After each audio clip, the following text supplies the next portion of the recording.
संभल में न्यूज 18 की टीम लगातार मौके पर मौजूद है। संभल बवाल को लेकर नया खुलासा हुआ है। इस बवाल के पीछे सर्वे नहीं बल्कि आपसी वर्चस्व के लिए खूनी खेल सामने आ रहा है। न्यूज 18 की टीम ने ग्राउंड जीरो पर पहुंचकर जब पड़ताल की तो कई बातें सामने आ रही हैं।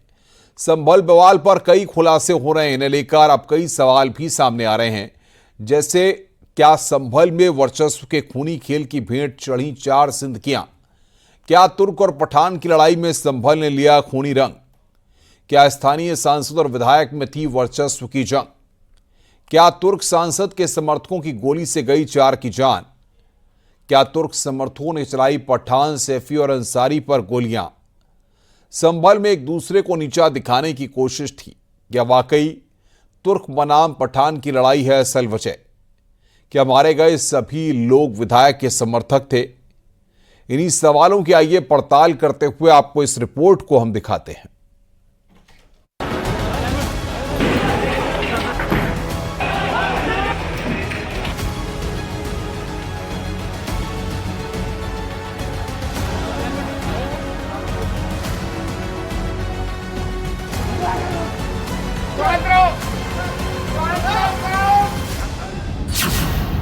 वर्चस्व के खूनी खेल का खुलासा।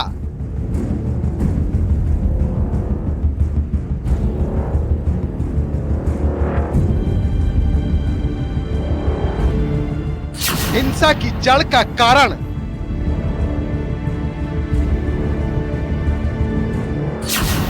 तुर्क बड़ा या पठान महान?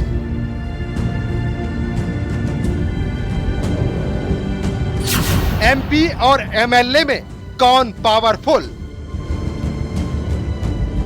संभल में आखिर हिंसा क्यों हुई? इस हिंसा के पीछे सबसे बड़ा कारण क्या है? या इस संभल की हिंसा में कोई हाथ तो नहीं? इस संभल की हिंसा में जहां एक और पथराव, फायरिंग और यहां तक कि सरकारी संपत्ति को हानि पहुंचाने का काम किया गया, तो इसका मेन सूत्रधार कौन है? इसका मास्टरमाइंड कौन है? ऐसी तमाम चीजें हैं जिनको आज हम बताने का प्रयास करेंगे। संभल की घटना प्री प्लान घटना थी। यह बात हम क्यों कह रहे हैं, इसको आप ध्यान से सुनिए। दरअसल संभल में जो सर्वे चल रहा था मस्जिद के पास, उस दौरान पथराव, फायरिंग होना कोई उस वक्त का कोई रीसेंट एक्शन नहीं था। इसके पीछे एक प्लान्ड एक्शन था। वो प्लान्ड एक्शन क्या है, हम आपको बताते हैं। माना जा रहा है कि तुर्क सांसद समर्थकों की गोली से पठान विधायक इकबाल महमूद अंसारी के समर्थक मारे गए थे। तुर्क सांसद के समर्थकों ने गोली चलाई, जिसमें पठान, सैफी और अंसारी मारे गए। संभल में एक दूसरे को नीचा दिखाने की कोशिश हुई। वर्चस्व का खूनी खेल हुआ। तुर्क बनाम पठान की लड़ाई को संभल बवाल की असली वजह बताया जा रहा है।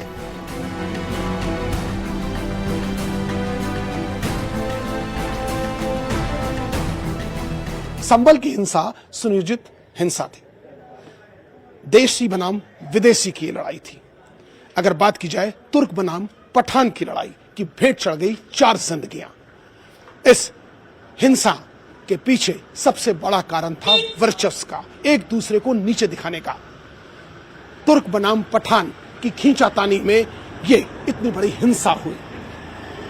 अगर बात की जाए तुर्क की, तो सांसद के समर्थकों ने पठान यानी विधायक के समर्थकों पर हमला बोल दिया।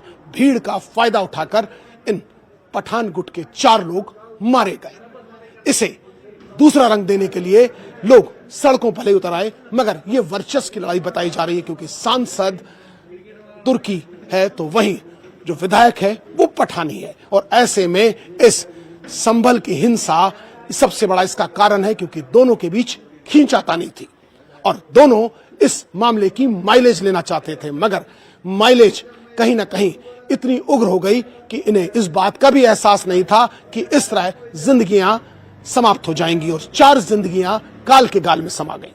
और ऐसे में विदेशी बनाम देसी की ये लड़ाई अब किस और आगे बढ़ेगी, ये देखना होगा। मगर इन सब के बीच संभल की हिंसा एक सत्यता के रूप में सामने आई। इसे मस्जिद के सर्वे से कोई लेना देना नहीं था, मगर इन विदेशी और देसी समर्थकों की मारपीट इस चीज का प्रमाण हुई। संभल के एसपी से न्यूज 18 की टीम ने खास बातचीत की, जिसमें बताया गया कि पुलिस ने 2500 से ज्यादा अज्ञात के खिलाफ केस दर्ज किया है।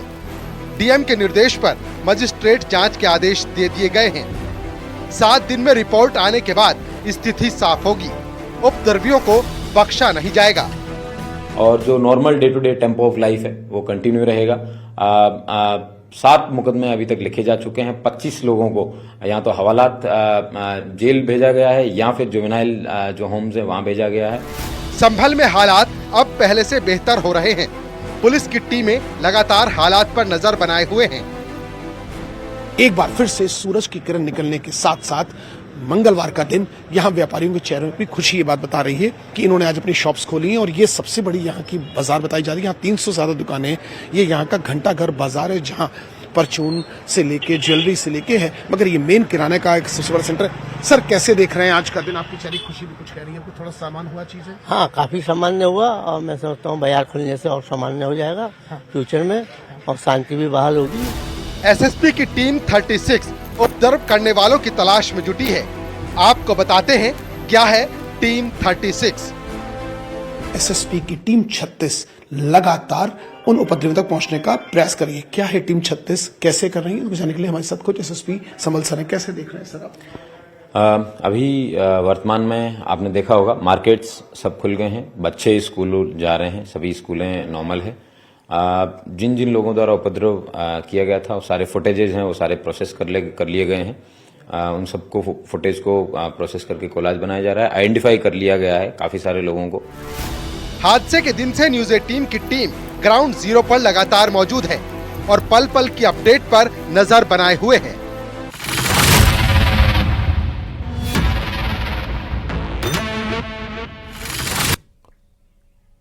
संभल विवाद के बाद न्यूज 18 की टीम लगातार मौके पर मौजूद है। घटनास्थल पर अब क्या हालात हैं, आइए जानते हैं हमारे संवाददाता अमित गंजू से। संभल में हुए उपद्रव वाले दिन जम के ईंट पत्थर चले और कारण क्या था कि यहां टीम सर्वे करने आई थी। पथराव इस कदर हुआ कि पुलिस को घेराबंदी करनी पड़ी और यहां गोलियां चली, गाड़ियों में आग लगाई गई ईंट पत्थर से। ईंट पत्थर का अगर आलम देखा जाए कि नगर निगम के कर्मचारियों ने, जहां एक और 100 से ज्यादा कर्मचारियों ने मिलकर यहां से ईंट पत्थर हटाए गए, मगर इसका प्रमाण देखिए, तभी ईंट के टुकड़े, बड़ी बड़ी साबुत ईंट के टुकड़े इस बात का गवाह है कि यहां पथराव हुआ। और जहां तक मैं अपने कैमरामैन रवि से कहूंगा, देखिए नाली के आसपास भी जो ब्रिक्स देखे जा सकते हैं और ईंटे का, और जिस प्रकार से यहां गलियों से ईंटे बरसे गए, पत्थर फेंके गए और उसके बीच गाड़ी को आग लगा दी गई। देखिए ये वो जगह जहां इस वक्त हम मौजूद हैं। यहाँ एक बाइक खड़ी थी, देखिए देखा जा सकता है, ये देखिए ये बाइक के टायर के ये निशान है। ये बाइक के टायर का पूरा पोर्शन है जो पूरी तरीके से गल गया था। गाड़ी यहाँ पूरी तरीके से जल गई थी और उसके बाद यहाँ लोगों ने गाड़ी जलाने के बाद हंगामा इस कदर किया कि आगे एक और स्पॉट है, आप देख सकते हैं कि उस स्पॉट पर भी एक और गाड़ी जला दी गई, यानी कार बाइक्स को आग के हवाले कर दिया गया और क्षेत्र में दहशत फैलाने का प्रयास किया गया। हालांकि घेराबंदी की गई, कंट्रोल किया गया। देखिए एक स्पॉट और सामने यहाँ है, यहाँ देखा जा सकता है वाहन और जलाया गया, तो ये भी वाहन है। हालांकि घेराबंदी की गई है, स्थितियां सामान्य, उसके लिए प्रशासन काम कर रहा है। मगर मैं अपने कैमरा में मस्जिद की ये देखिए दीवार है, इस पर भी ईंटों के टुकड़े अभी भी देखे जा सकते हैं साफ तौर पर। हालांकि अब पुलिस के लिए जांच का विषय कि पत्थर किसने चलाया, कहां से पत्थर आए, वीडियो फुटेज के माध्यम से देखेंगे ईंट पत्थर किन किन गलियों से। मगर इन छतों से, जो आसपास के घर हैं, इनकी छतों से भी पथराव होने की बात सामने आई है। अब 3 दिन हो जाने के बाद भी ये स्पॉट इस बात का गवाह है, ये काले धब्बे इस बात के गवाह है, ये काले स्पॉट इस बात के गवाह है कि लोग जिनके जहन में नफरत थी, उपद्रवियों के जहन में नफरत थी, उन्होंने ये करतूत और इस घटना को अंजाम दिया है। जर्नलिस्ट रवि गुप्ता के साथ Amit Ganju, news 18, post office road.